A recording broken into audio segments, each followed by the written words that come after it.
The Susan Brender Show is a radio show online broadcasted on YouTube across the United States and globally. The show features guests who speak about health, spirituality, entertainment, and a host of subjects to enlighten people across the nation. Listen to the show that empowers women and men alike and highlights those who have made a difference. I'm Susan Brender, and this is the Susan Brender Show.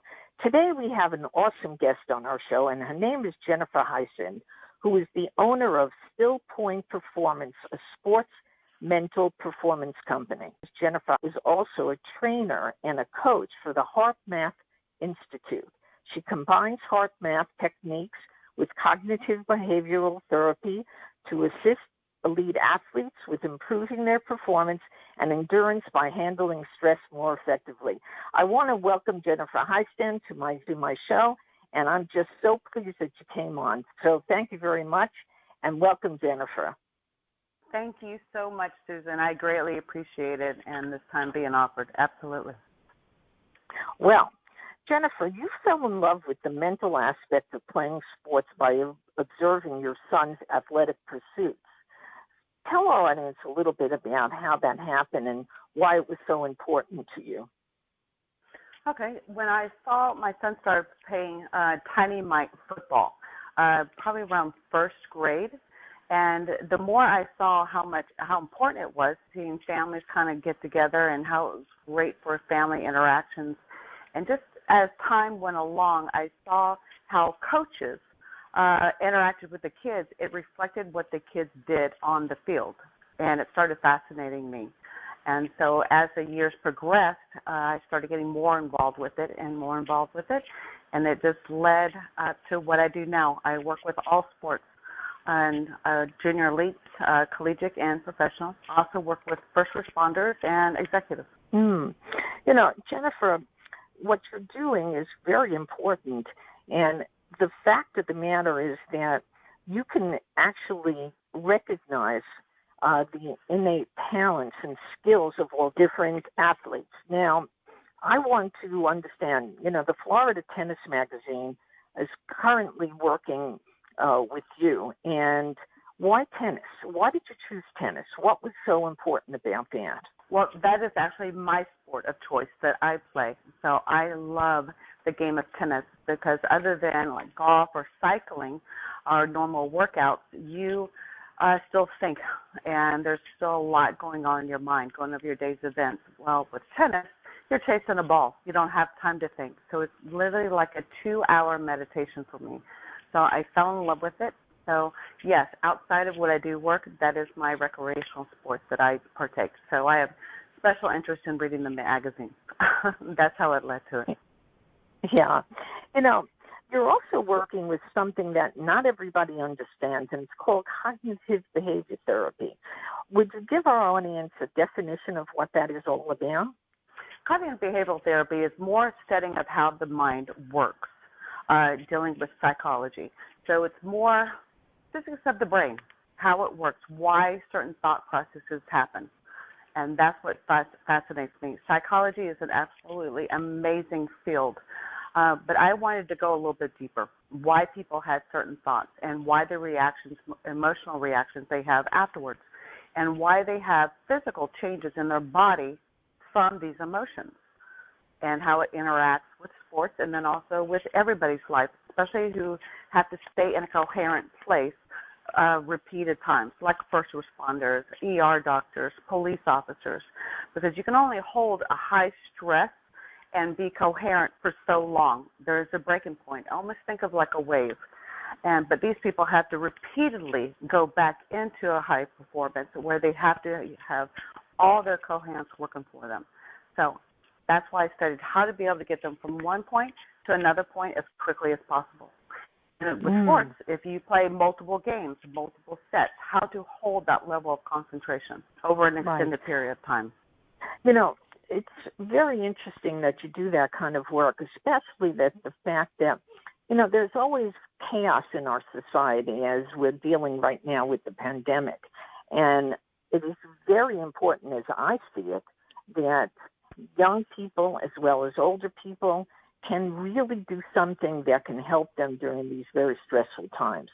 Yes. We live in, when you talk about stress, is it any better now than it was? It seems that, from my point of view, that the stress level that people are dealing with now is more than ever. So you also are a coach and a trainer with HeartMath Institute. Can you tell us more about HeartMath, and does that deal with also people who have stress? Yes, absolutely. They study more wide-based. They work with a lot of first responders as well. That's when they started over 29 years ago. So basically, it's a nonprofit organization designed to study the connection between the heart, brain, and your nervous system. So their research for the past years is understanding how they interact with the two. Most people don't even realize your heart sends more signals to your brain than your brain does to the heart, and your nervous system is what connects the two together. So by studying the different emotions that people have, they go through, it sends like a Morse code up your nervous system, right up to your brain, and tells the brain how to react to it. And it will release certain chemicals and hormones in your body that has physical reactions that come afterwards. So once they kept studying that, it's absolutely amazing. And then once they almost found a trigger point, how to be able to find the emotion that sends the message up to your brain to have perfect, coherent thinking process. And that's what I use and work with. And I show on M-Wave a device that hooks you up so they can see it for themselves, very visual, what's happening between your heart rate and the signals it sends up to the brain and what happens afterwards. Yeah. Now, we're going to talk a little bit more about that. But I want to address our audience a little bit with a little bit more of what you are. Are you a psychologist, or are you a psychotherapist? What is your background like? So my background, I have a degree in psychology, and for a long time I was married, and so I kind of put it aside. And again, I was very fascinated with psychology, as most people are. But then after a time, and then seeing my son, as I told you earlier, going through the sports, what fascinated me more than the psychology was actually how the mind and brain work. So that's when I started doing more of the studies, the research, more cognitive behavioral work, getting involved with the HeartMath Institute. So it's kind of a piecemeal, and it comes from different places depending on, especially dealing with athletics. Mm-hmm. Jennifer, let's jump ahead a little bit to what we're dealing with right now with this situation, with this quarantine that is happening all over the nation and also even in the world. And have you discovered that mental disorders or anxiety issues are really at its peak because of this quarantine? Yes, absolutely, of course. One of the things that I started thinking about probably like the first week when I knew we were going to go into lockdown, and something came to mind and it just kept nagging at me. What about all the people that have had past issues and disorders and who have finally broken through those? How is this quarantine going to affect them? Is it going to re-enter those same addictions or problems? So anxiety, panic disorders, or maybe if somebody even might be trivial to a lot of people, but confidence issues. They have finally gotten past, found a job, found their voice, and now with the loss of job, not dressing up, not feeling their best every day, and not having that experience, it leads to all kinds of disorders, thinking about lack of confidence again, lack of self-worth. And that takes a long time to get through. And especially if you're isolated, you don't have any means to get help for that. You don't have your social means of your friends because everyone's dealing with their own quarantine and their family issues. So I'll be curious to see how this affects people as they come out of quarantine and reintroduce back into the workforce. Mm-hmm. Yeah. And from your standpoint, again, and you probably addressed a little bit of this, but I'd like to address it a little bit more, and that's how can we counteract the stress and the negative emotions that we have, not only because of the pandemic, but this in general, because people, the life that they're leading today is so different from the way it was before. For example, everything is on the computer. It's all digital. Mm-hmm. and you don't have the relationships that you used to have before, where you could just face to face around the water fountain in your office. People are not doing that anymore. They work how many hours a day, and what is most important to them? Money. Okay, and as a result of that, they're going home, and instead of really wanting to have a relationship going, really neatly and kind of have intimacy, and today it just doesn't exist. What do you say to that? I absolutely agree with you. And one of the biggest things, a big buzzword I guess is calling that, is quarantine fatigue. You go through patterns, up and downs. You might have one day where, you know what, I'm going to go right back to my checklist. I'm going to get this done, get this done, get this done. And then maybe the next day you don't even get out of your pajamas. So absolutely.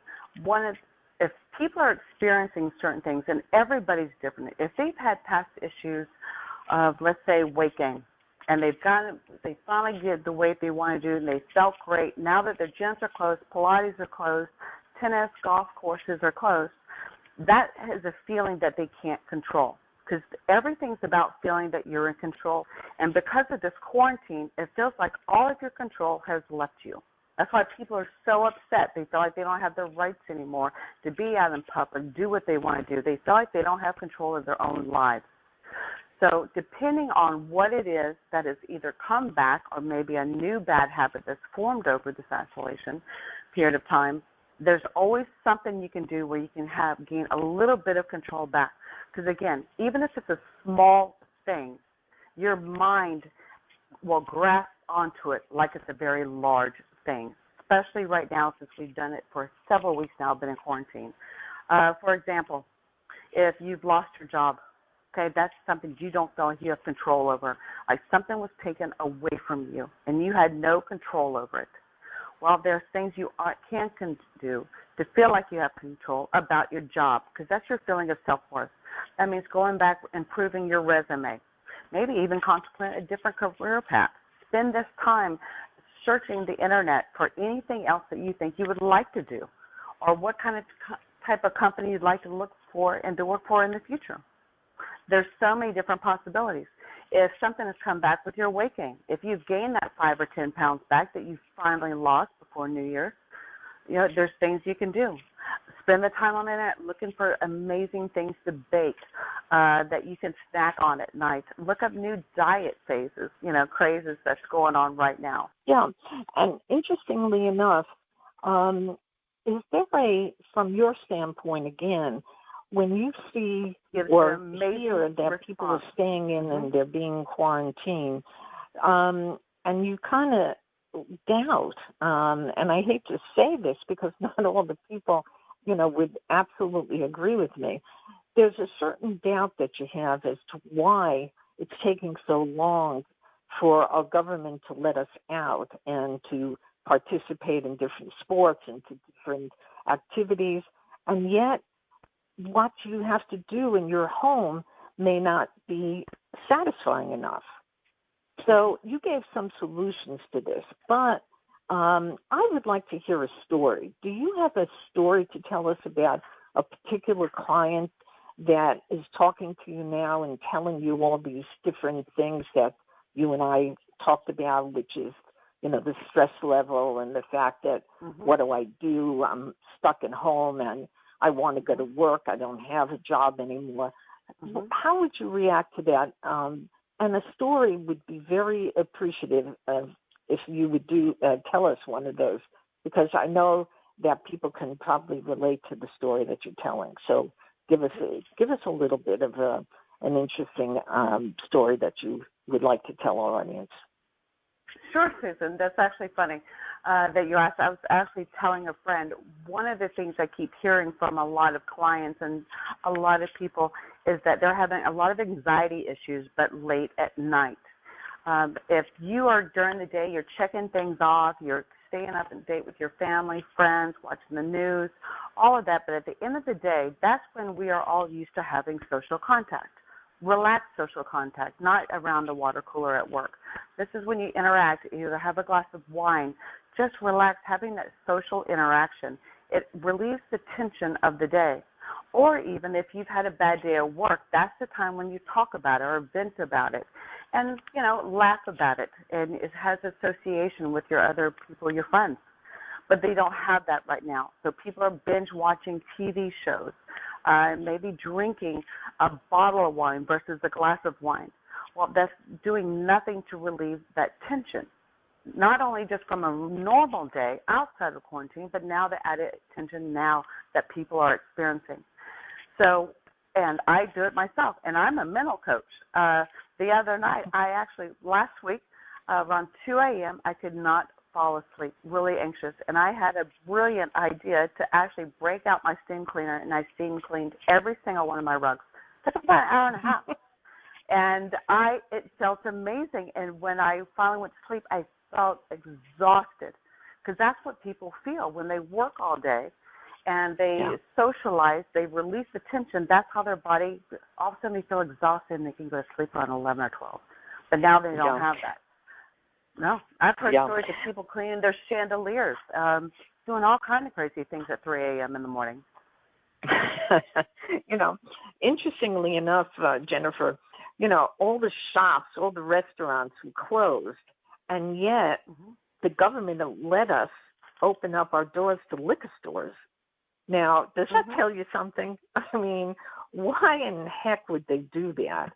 And people are drinking, as you said, so much more to get over their boredom and to kind of help them feel better, if you will.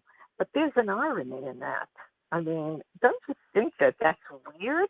Well, I can't even begin to imagine, Susan, if they shut down the liquor stores. People going into that kind of panic, knowing they're going to be, especially you're taking away now something, again, out of their control. Because they have control every day when they just drink 1 glass or 2 glasses of wine or a couple of beers. But if you took that also out of their control on how to just maintain a stress level, there's no way anybody would ever been reelected in the office, ever, if they took away their alcohol. Never. Not at the short term that we found out about the quarantine. No, I don't believe so. So Jennifer, we're going off on a little tangent right now and talking about liquor and all the other drinks that people are having. And I have a suspicion drugs are also on the rise, but that's just my opinion. I don't really know whether that's true or not.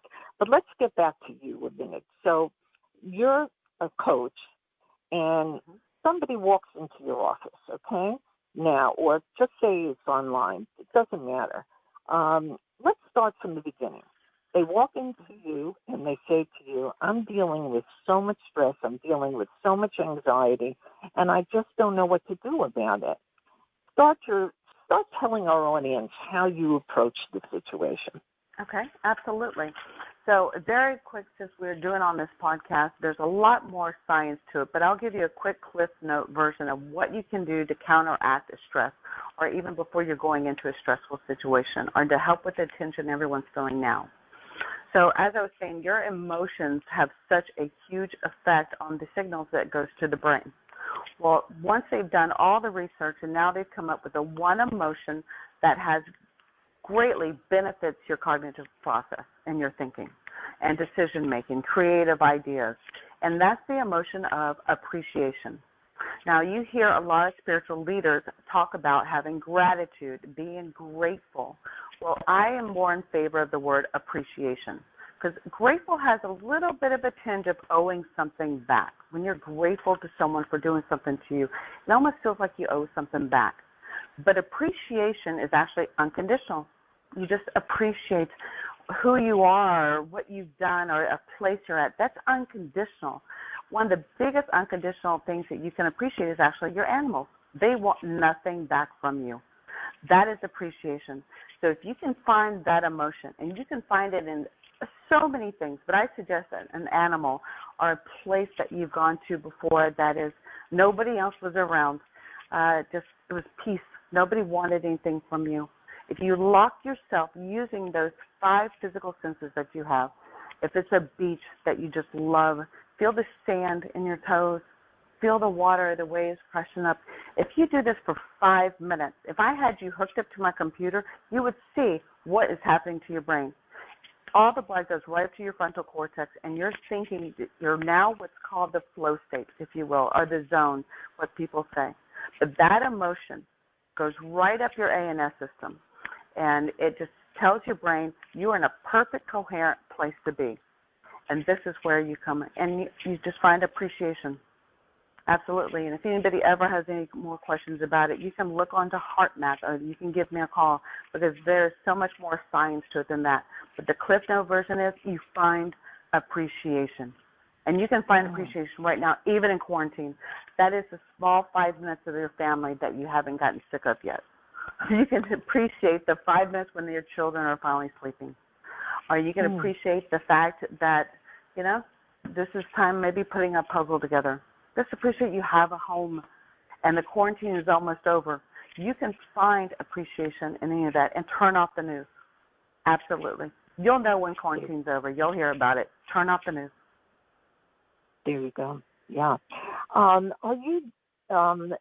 you interested in writing a book about this? Because you've got so much information and education that you could provide our audience with, or virtually anybody.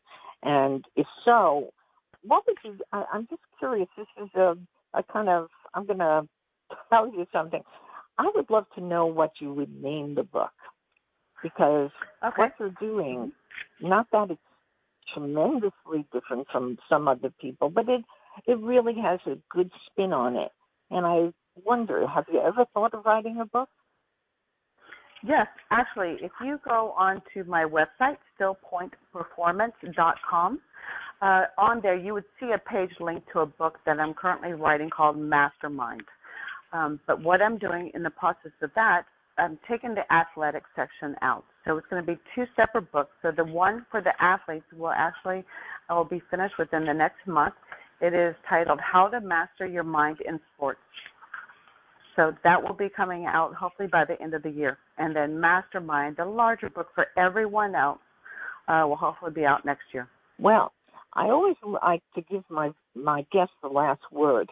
Something that we didn't cover yet, or something that you would like to tell the audience as we finish the show? Absolutely, sure. One of the biggest things I'm telling all my clients, because when you're stuck in this quarantine every single day, it almost feels like it's never going to end. But it is. And one of the things I'm just letting my clients say to themselves, because this will hold yourself accountable, because it is almost over. How do I want to look back and reflect on how I held myself accountable during the quarantine? Did I remain heartfelt, not selfish, like the toilet paper stealing from everybody, hoarding of the toilet paper? Did I use the time to do the things I did not want to do before? Did you check off everything on that list, whether it's cleaning the closets, whether it's reorganizing your kids' toys? Did you check off all those things on your list? Look back, and did I use it to relax and just enjoy and be myself more? Did you do home facials, look up different spa treatments? How do you want to look at yourself when you look back 2 months from now, 3 months from now, when this is all over and everybody has the story? What did you do during quarantine? Well, what did you do? I want you to have the confidence and look back and know, you know what? I held up pretty well. I did everything I said I wanted to do. I did not completely fall apart. I had days of relaxation, but I also had days where I still got things done. And I still looked to the future and what was important to me. I did not let this get me down. That's fantastic. You know, good advice, really fabulous advice. Well, my guest today has been Jennifer Heistand, who is the owner of StillPoint Performance, a sports mental performance company, and she's also a trainer and a coach for HeartMath Institute. She combines all these things, and boy, does she have the information to give you and help, which all of us need. So I want to thank you, Jennifer Heistand, for being on the Susan Brender Show. It's been quite a pleasure. Thank you so much, Susan, for having me. Absolutely. Thank you so much. My pleasure.